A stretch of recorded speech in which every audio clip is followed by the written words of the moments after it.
So what am I supposed to do? Not give them food because they were my opposition? My thoughts is that Democrats or Republicans have to be in service to the community. And people are really going through some serious struggles here in America, some third world conditions. And okay, I understand. Maybe they did some good stuff. Maybe you feel like, oh, President Obama did some really good stuff. But the everyday Black person do not feel that way.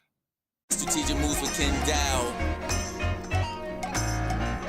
This is Strategic Moves with Kenn.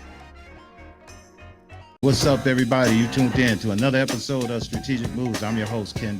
This is a place where we bring art, culture, politics, and business all together, and we do it every week right here on this channel. But when I'm not shooting this podcast, I am the owner of Strategic Resources, where we specialize in government relations, political campaigns, and public relations. I've been doing it for over 25 years right here in this city, and I want to make your next move a strategic move. So this program gives me an opportunity to do just that. I go back and find some of the people we met along the way. We come in, we talk about some of our experiences, and maybe it's something in that you will get out of it that will help you in your business or your personal life. So if that sounds like something you're interested in, all I need you to do is hit the like button, hit the subscribe button, and the notification bell as well, so that you will know the next time this program is coming on. So without that, we're going to get right to it today. I got what we would call the prodigal son. Just came home today, y'all. This dude here is on his way back in. Prodigal son. The prodigal son, man, is back in the building, so to speak. It's a cat, man, that we met a long time ago and did a whole lot of stuff with, and he done had his ups and downs, and he's back on one of his good moves of doing what he does best, and that's working and representing the people. But before we get started with that, I want to give a shout out to the #1 podcast producer in podcast history. We gave him the title as the podcast. That's a hard title to live up to, Latif. That's a hard title. You're going to have to live up to it. I'm going to make sure, because everybody going to be like, what the hell is Latif doing to get that damn title? And I'm going to be like, that's why I gave it to him. So he's going to have to do something. So what's going on in your world, sir? Oh, man. I'm just hearing hot off the hood news press, man. Oh. The altercation of all altercations just happened. Yeah, man, that's deep, man. We'll talk about it now. I don't know if we're going to air this in time for it to be old news by the time it come out, but that's terrible. I think the city going to be talking about this for a minute. Oh, yeah. Like, oh, yeah. By the time this goes up, it's going to be probably still hot and heavy. Shouts out goes to Art McCoy, and it's a travesty that he had to be assaulted at Home Depot. Yeah, and all that was going on by an elected official, by all means. Man, what's going? You know what I'm saying? This guy holds office in the great city of East Cleveland. He is the actual council president, if I'm not mistaken, of East Cleveland. He's the #1 man in charge, and he going around assaulting old people in Home Depot. So there's a whole lot of wrong with what's going on, but that's hot in the streets, man. I wouldn't be a journalist if I didn't say nothing about it. What's terrible about it is that it is in the street, and we're gonna talk more with Basheer about it. So I sipped out who is our guest here today. We're gonna get right to it. As former councilman of City of Cleveland, he's a philanthropist, he's an author, he's a rapper, he's an artist. And he's done a whole lot for a lot of people here in the city of Cleveland. And he's always out here representing and trying to help African-American males, especially, try to do better by all means necessary. So without further ado, I want everybody to give a nice warm welcome to former councilman Basheer Jones to the program. If I didn't make it here, brother, I didn't know what I was going to do. I didn't see you talk to everybody from here to Mars, man. And I said, when my OG gonna let me on, man? Oh, no. You was a busy man. You was traveling. You was doing stuff. And I wanted you to be ready to come on down and sit down and talk. I know you went through a whole lot of stuff personally, trying to build yourself up. You went through a tough political race. And after that, you had to reinvent and figure out what your next moves were and all of that. So it looks like now you done came back 10 toes down, right back here in the city of Cleveland. You saying, hey, brothers, I'm back. So tell us, brother, what you been up to? What's going on in your world? JD, man, sometimes the valley is the greatest training ground. So what looks up may really be down and what looked down may really be up. These past couple years have actually been the best times of my life. Okay. Because when you by yourself, anytime that God want to speak to somebody, he sends him or her to a place where they only can speak to him. Mm-hmm. You know what I'm saying? He sent Moses to the top of the mountain. He sent Muhammad into the cave. He sent Jonas to the belly of the well, Mm-hmm. only to recognize that all you ever have is him. So this has been an amazing training ground for me, man. And I was never lonely, but there was times that I needed to be alone to really understand my own intentions of why I'm doing what I'm doing. Mm-hmm. Am I doing it to get a standing ovation? Am I doing it to win a race? Am I doing it for everybody to say, look at Basheer, look what why am I really doing it? Mm-hmm. And as I had those conversations with myself, I said, okay, now I'm not necessarily back because I never left, but I have evolved into a being that understands things a little bit differently. And you got to be humble. You got to take that whooping, man. Mm-hmm. And for years, for those who don't know, I'll give y'all some history, man. KD, Mr. Kenn, my OG, man, he was the person that put me on my first stage to speak in this political world. I never even, it's two people that got me involved in politics. Kenn and Marsha Fudge. Those are the two people. You know what I'm saying? The first time I opened up for Barack Obama as a senator, as he was running for president, you know what I'm saying? Put me there. I remember he used to come get me and come pick me up. Right. And I was hard-headed then, and I was hard-headed up until about a year ago. And I just appreciate you always being patient, man, with me. And I love you, man, dearly, man. I appreciate you. No problem. I tell everybody I'm a talent scout. So I see you had talent, but there's a lot of talent in the NFL, right? Yeah. Some of it was them more still than is. that. It was love, man. You know, like your family. I love your family. I love you. And as you can tell, he's not an emotional person. So he's gonna always try to change the conversation and go to something. But I want him to get his flowers right now, man. You've done so much for this community and a lot of stuff that people don't even know about. But I want to if you love and respect me, you gotta love and respect one of my OGs, man. I really appreciate that. And we have done a lot. And as part of that village, I think I didn't understand that village concept until I got older. And now I understand it a lot more. It's the people that you build around you to help.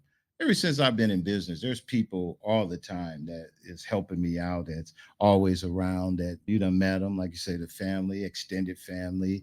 And so now our village is just big, and you're a part of the village. So you're going to always have a seat at the table in our village, whether you decide to listen to us or not.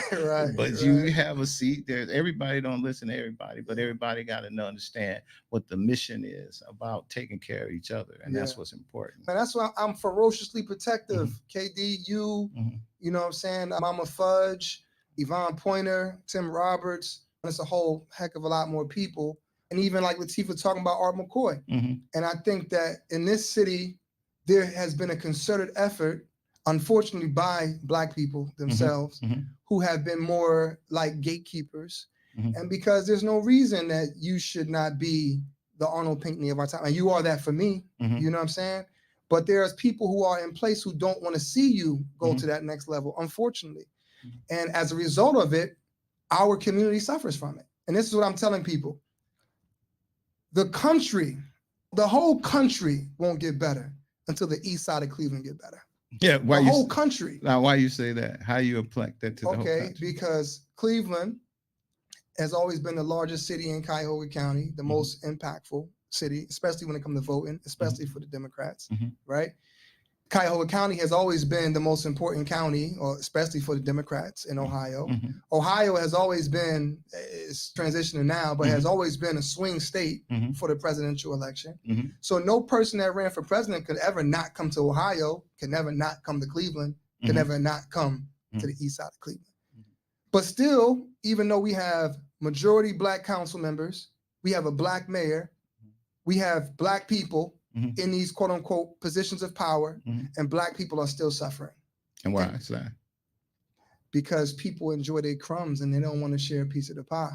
And they don't realize that they'll continue to only have crumbs until they be willing to feed the people. Marsha Fudge told me this, Mama Fudge, she said, take care of the people, take care of you.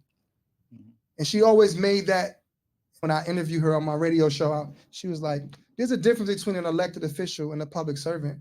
Some choose to be both and some choose to be one. Mhm. I always thought that politics was a pile of tricks. They call us dogs, they must be a politics. That's how I viewed politics. I never saw politics as something that was important until I started getting involved and said, okay, this is where the power is at. And we think that, oh, people just don't want to vote. Mhm. People are so numb to politics that they don't believe that it can have an impact on their lives because they don't see their politicians until it's time to run.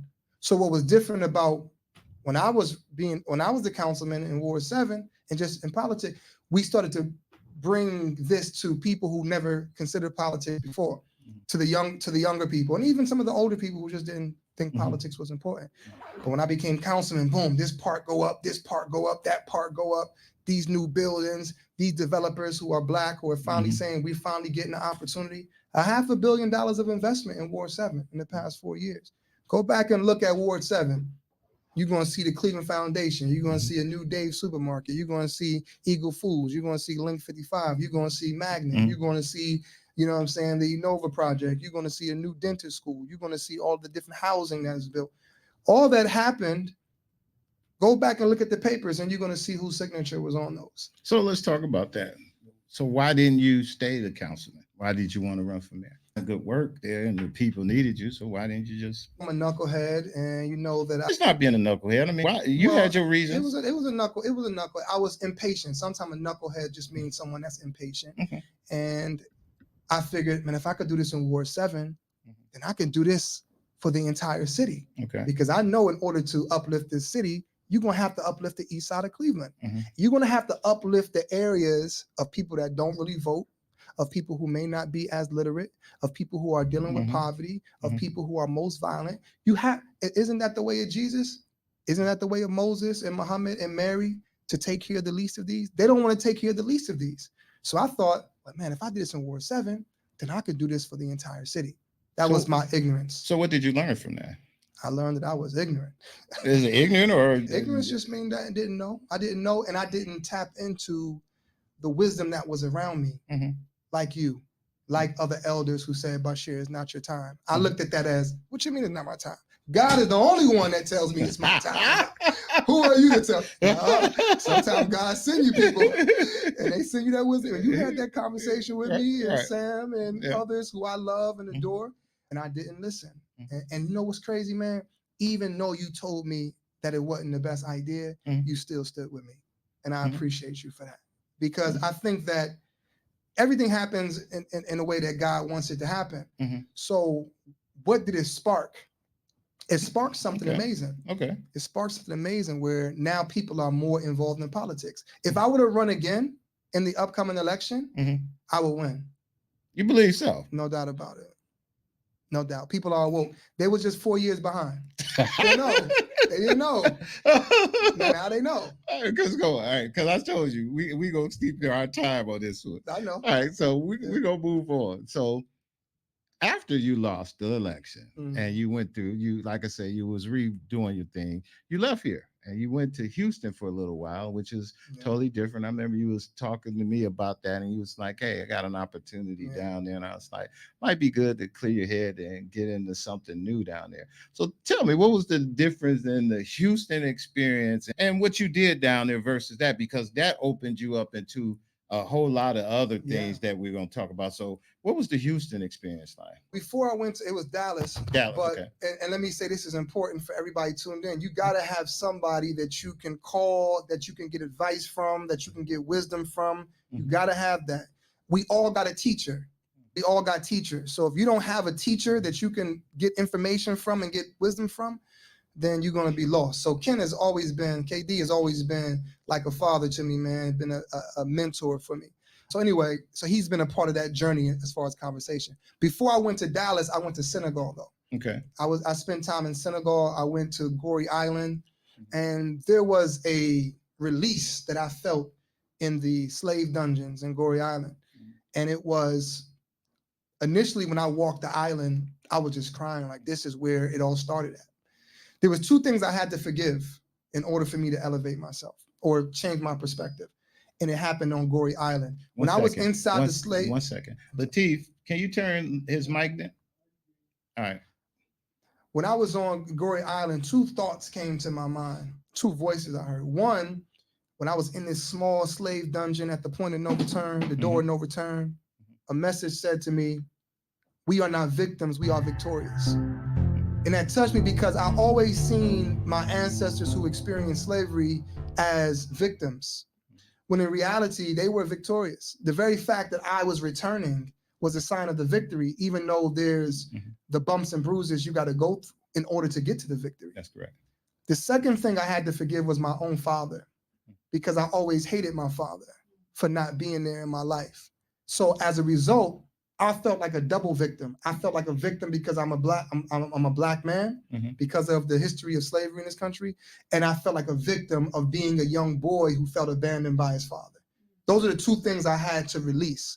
Once I released that, I realized that everything that I have gone through and the very fact that I'm here with you right now, despite the many attempts historically of them trying to destroy us. When I say them, it doesn't necessarily just mean white supremacists or black supremacy or whatever. It just means evil energy, the satanic system. Right? This system that we are up under here in America tries to trick us into believing that it is greater than God's system. God's system is the most powerful. God's system is the system that we have to submit to. This system of phones and materialism and hedonism and love of pleasure and love of things and love of value based upon things is not the real system. The true value is what we have on the inside. That's what freed me, Ken, because initially I was so upset with Cleveland. I was very angry with my community because I thought that L, which was really a lesson, it wasn't a loss, that L I thought was a loss. And I thought it was a representation of how my community felt about me, but it wasn't. It was more tactics. There was a hidden hand that was a part of that whole thing. And I know you don't want to go there, but I just want to put it out there.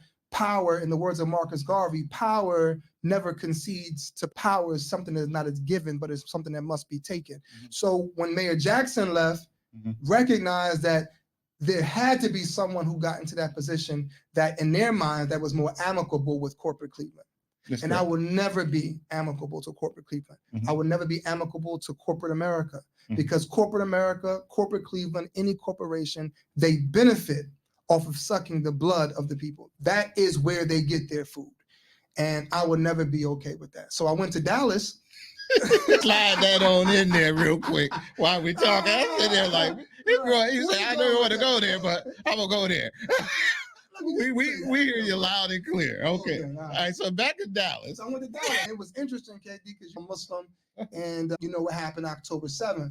What was you doing? You got to tell the people what when you was down there, because you didn't go down there to just because Dallas is a whole different animal than Cleveland, everything. So give us the experience. I never saw a mega mosque until I went to Dallas. Really? Mega mosque. And your daughter's house is down there too. Okay. Jake's spot. Okay. But I never seen a mega mosque. I'm talking about thousands of people in the mosque. Wow. But a lot of the issues when it comes to Muslims in this country, not African-American Muslims, but immigrant Muslims, is that they're not knowledgeable about politics. And they're coming from countries where they are not politically free, whether it's Saudi Arabia, whether it's Palestine, so forth and so on. So I went down there actually in August because they offered me a position to help with the community politics and community engagement. That happened in August. Then in October, the situation happened. The attack happened October 7th. The Muslims didn't know what to do because they were just like, what do we do right now? And it was a blessing I was able to bring what I was taught from the battlefield of Cleveland down to Dallas. And if you pay attention, look at the marches down there, look at them going to city hall meetings, and that spark happened across the country. So those were much bigger marches, right? Definitely. You're talking about 10,000 people. Really? Yeah, you're talking about 20,000 people showing up. And I was a part of that group that put those marches together. Wow. So it's good, man, having that city councilman like knowledge and being able to give it to my community. So in return, I started my own political consulting company, Strategic Moves Jr. Hey, guess what? Under the knowledge of who? That's why I love you, man. Because you're not like these Negroes in Cleveland, man. You give your wisdom away for free. All right. You know what I'm saying? And you was just giving me knowledge and wisdom about what I needed to do and how I needed to do it. And that's why you're going to always be successful. And Cleveland won't ever be great until our community learn to do what you do, which is be free with your wisdom, be free with your knowledge. I shouldn't have to pay you $500. I shouldn't have to go do this and do that and jump all these hoops in order for you to give me the wisdom. Why should I have to fall and go through the same mistakes that you went through? How are we gonna ever grow? That's why I appreciate you. That's why you my man. That's why I don't tolerate nobody ever disrespecting you, man. Because I know what you did for me. I appreciate it. And I will give you the $1,000 I told you when the show was over with, man. That's enough. Okay.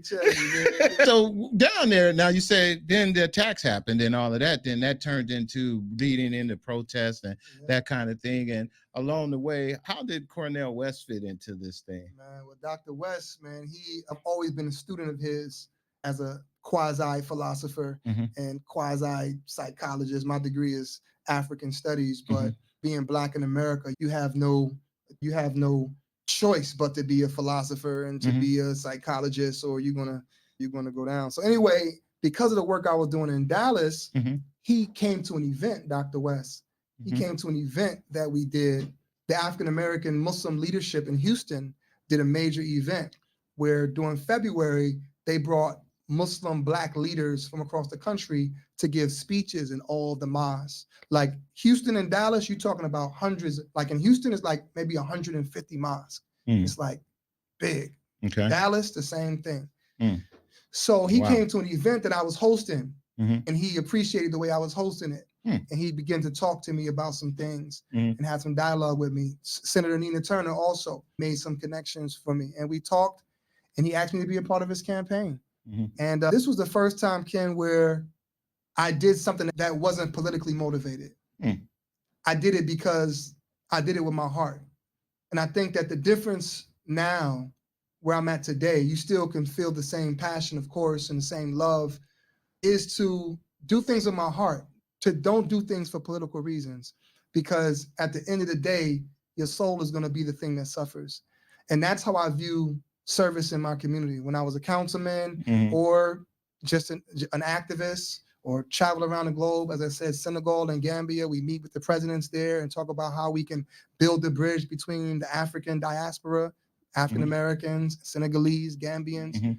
But you got to do it with your soul. And Dr. West has been someone who's been a voice for our community for so long. I could not take his request. And, so Cornel West is running for president. Yes. He's running as an independent? He's running as an independent, yes. And so what is it about his campaign that you like? I know you had him in Cleveland and that kind of thing. So give me some of the top level, I guess, the stuff that you would like to share with us that drives you, difference between why you will give him your vote. Just as a Muslim and as a conscious Black man, there's no way that I could support those other candidates. There's no way that I could vote for the lesser evil. There's no way I can do that. I have But is there an evil? Without a doubt. You think that Democrats are evil too? They worse than the Republicans, man. Really? They worse than the Republicans. I'd rather you stab me in my chest than in my back. Really? Yeah. I'm gonna get stabbed. I was saying they gonna get both hurt. I'd rather see it coming. All right. Okay. Then think that it's not there, and it's the Democrats got a lot of work to do, brother. I know that there's some Black people who rock with them and are in good positions and are doing well, and much love to them. But the everyday Black person in America don't know how they are being benefited by politics in general. And but is that it may not be the truth. Is that an elected official's part, or is that the person part of not trying to seek the knowledge that they're supposed to get that's available to them? Where they seek us when they need our vote, they seek us then. When I was a city councilman, I didn't serve people based upon if they voted for me or not. Matter of fact, if they voted against me, I would try to serve them even more. And I would see people who were like my opposition when I was running for office, and they was with the other candidate, and they did some evil stuff to me, boy. But they were the same people that was in the food line trying to get some food when I was passing it out. So what am I supposed to do? Not give them food because they were my opposition? My thoughts is that Democrats or Republicans have to be in service of the community. And people are really going through some serious struggles here in America, some third world conditions. And okay, okay, I understand. Maybe they did some good stuff. Maybe you feel like, oh, President Obama did some really good stuff. But the everyday Black person do not feel that way. The everyday Black person do not feel like Joe. Matter of fact, President Joe Biden, who I interviewed on my show, and I interviewed President Obama, and I was all like this. But look at what's happening in Palestine right now, man. Look at what's going on right now. Not only the genocide there, but look at the genocide right here in America. So the Democrats, their ploy can't continue to be support us because you don't want to support them. That can't be I understand the ploy. It has to be, we need to support you because this is what you have done. And if you have done something, then come talk to us about what you've done. And I consider myself to be educated. And I can see more damage than. I don't think they caused any damage as much as there's just a lot of damage going on that you believe they could fix. The Democrats? Yeah, right. Oh man, you got to go back to Malcolm X. No, I over history. The the history of the Democratic Party is bad. I'm with that. What I'm saying is that we're faced right now at a point where we have to make some decisions that's coming up. And to that point of you saying lesser of the evils, I get it, but I don't think I hold the whole Democratic Party on Joe Biden's head, is my point. I think the party is made up of those Congress people, those senators, these mayors, these council members. Who all wrote the same letter that the Republicans wrote when we asked for a ceasefire. They all literally wrote the same letter. You see, the Democrats and Republicans know how to come together when they all want to stand for something. They know how to work together then. And they all wrote the same email and same letter. Israel had the right to defend itself. I'm like, this is the same letter from the Republican and the Democrat. You say bipartisan. Oh, they know when to be bipartisan. So my thoughts, KD, is, and I know you have a very well-known show, and the people who watch it, I know, I get it. But if you come to me, it just is a no, I'm not talking about you. I'm talking about the people that's going to tune in. If you come to me with a political discussion on why we should support the Democrats over the Republicans because of what Trump going to do, then you already starting the wrong conversation with me. Because the question is, tell me what the Democrats have done, especially during this time while President Biden has been in office. And if you can explain it to us, then we stand to be corrected. But just support him because we don't want to support Trump. It's like, I'm telling you, man. I mean, what you're saying, that can't be the only excuse, the only reason. And that's all I hear. And that's the only one you're hearing. And I agree.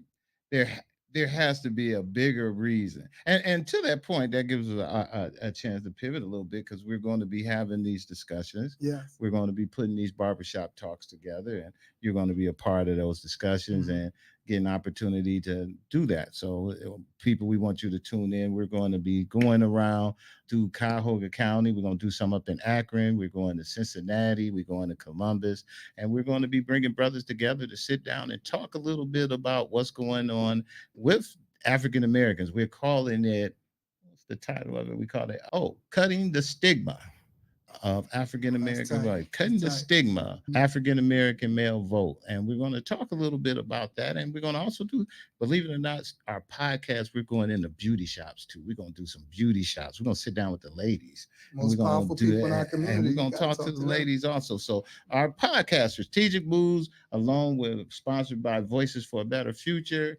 Our campaign this year with Voices of a Better Future campaign is called Let's Win with Black Men, amplifying the Black male vote. And former councilman Basheer Jones is going to be one of the panelists, is going to be going around with us to help us talk about African American men vote.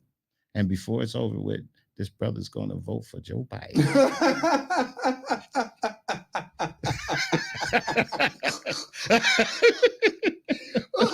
We gotta go. By the time we make it to Cincinnati, if you tune in with us, we're in Cincinnati and he's still talking this talk. That means we did something wrong. Or you might be for Dr. West by the time we get to Cincinnati. Man, we really know. If we come back and I'm with West, either way, yeah, we done did something. What I would like to see, and I know you're gonna have people who say, "Oh, that's Basheer, and he's just going on a tangent," and that's just people who not listening.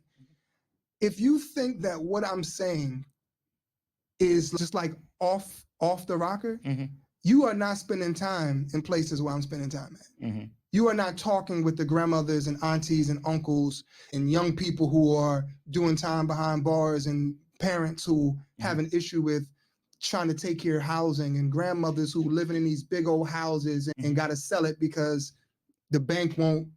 The bank is looking at their property as worth $25,000, but it got $100,000 worth of damages and repairs. If you think what I'm saying and how I'm saying it is like something you can't understand, you're not spending time with average everyday Black people in America, not even just in Cleveland. Here in Cleveland, we got majority Black people who are on council.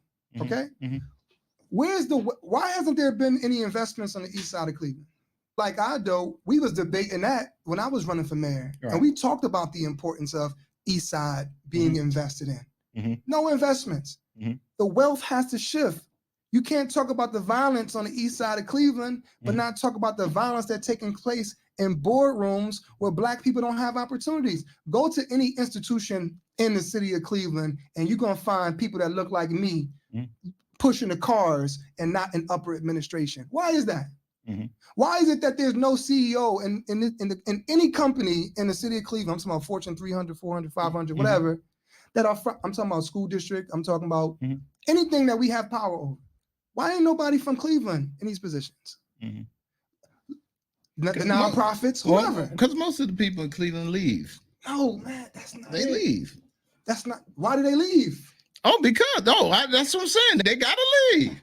They gotta leave. Hey, listen, There's a ceiling for Black people. Yeah, because I done interviewed enough entertainers and people in all kinds of business that when I talk to them and when they say the same words, gotta get out of Cleveland. Gotta get out of Cleveland. They gotta get out of here. I just want Black people in this city to know, and much love to everybody. And listen, I gotta.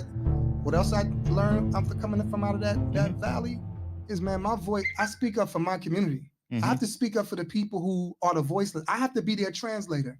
So I'm translating to you what they're feeling. Don't be mad at the translation. James Baldwin said that to be conscious and Black in America is to be in constant rage. So you need to feel me what I'm saying right now. You don't have to like how I'm saying it or even what I'm saying. Just know that there's a lot of people who feel exactly the way that I feel. And I don't have to feel this way. I have a Morehouse College degree. I have a master's. I could travel the world, and I'm choosing to fight for these people because this is my community. This is where I came from. And you need to hear them. You need to understand them. Whether it's the Cleveland School District, whether it's the mayor's office, whether it's the nonprofit foundations here, whether it's the for-profit foundations. Why can't Black people from Cleveland who came up through Cleveland from elementary school, middle school, and high school, who understand the Cleveland experience, why can't they get any opportunities in their city if you truly want to make this city better? Why?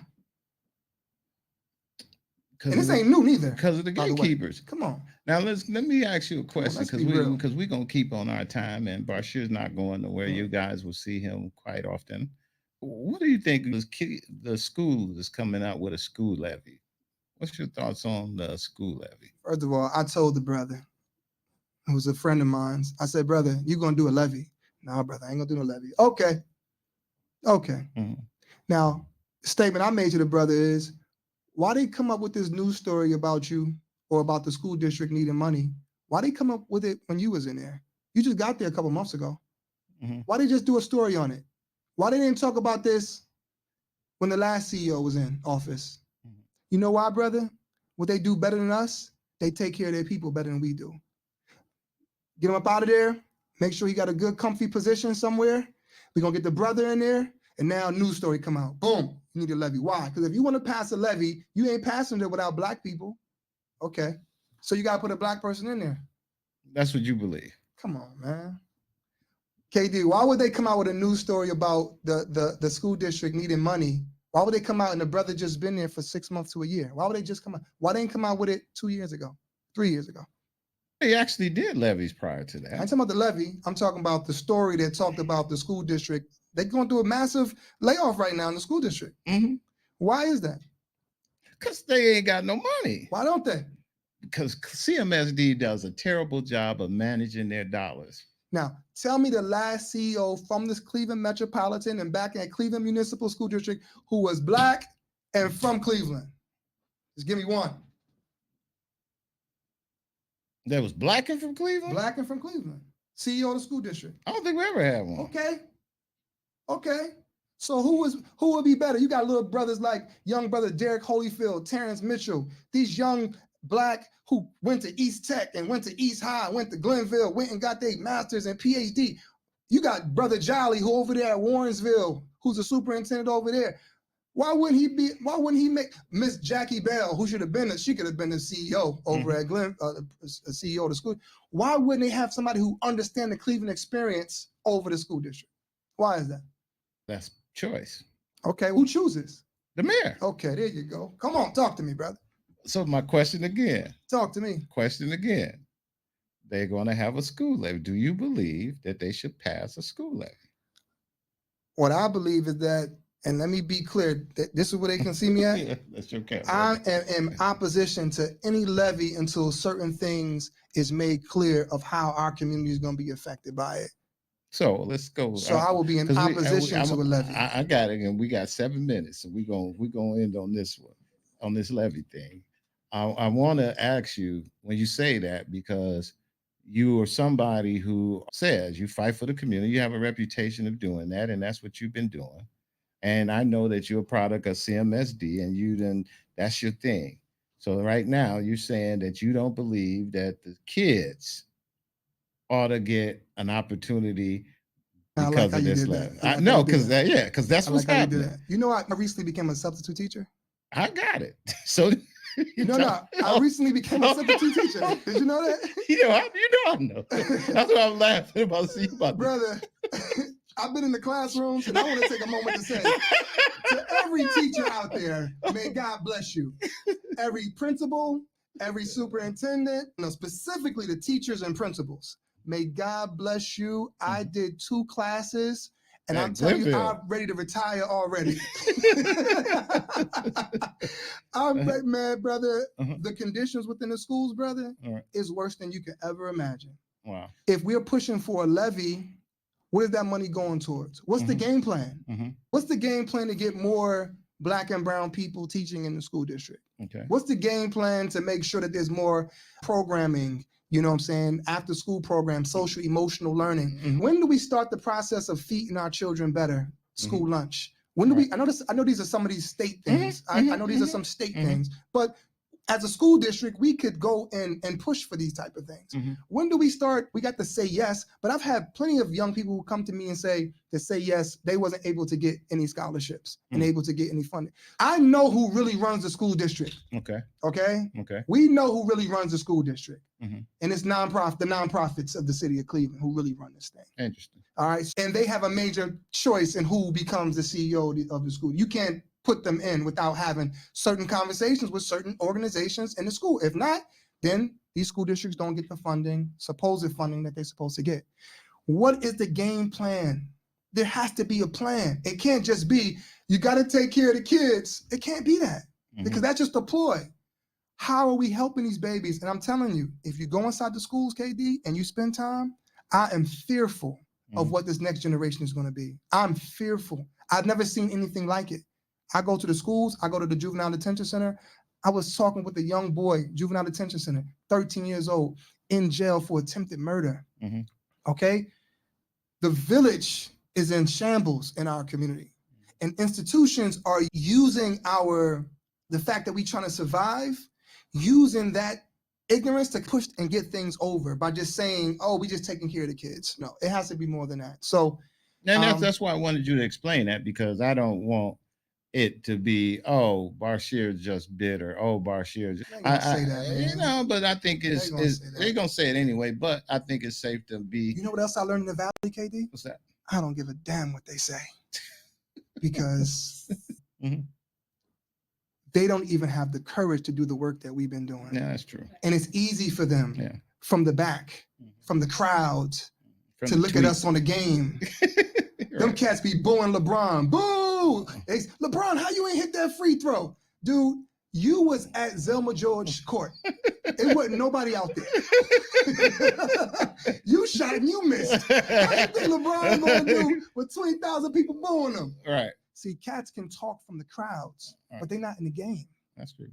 So when you walk the neighborhoods like we walk, Mm-hmm. and you sit there and in front of a mother who's sobbing because her baby just got killed, Uh-huh. or you help burying grandmothers, or you talking to young brothers who behind bars and you help them get free, because Cuyahoga County is one of the worst counties when it comes to over-criminalizing Black and brown people.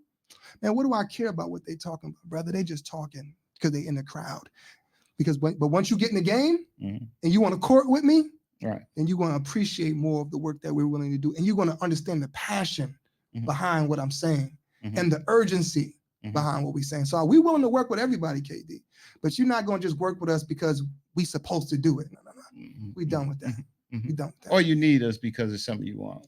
That's it. Yeah. That's it. And most of them are Black, by the way. Oh, they all Black. Yeah, most of them are Black. So it ain't like no white thing or Black thing. No, Mm-hmm.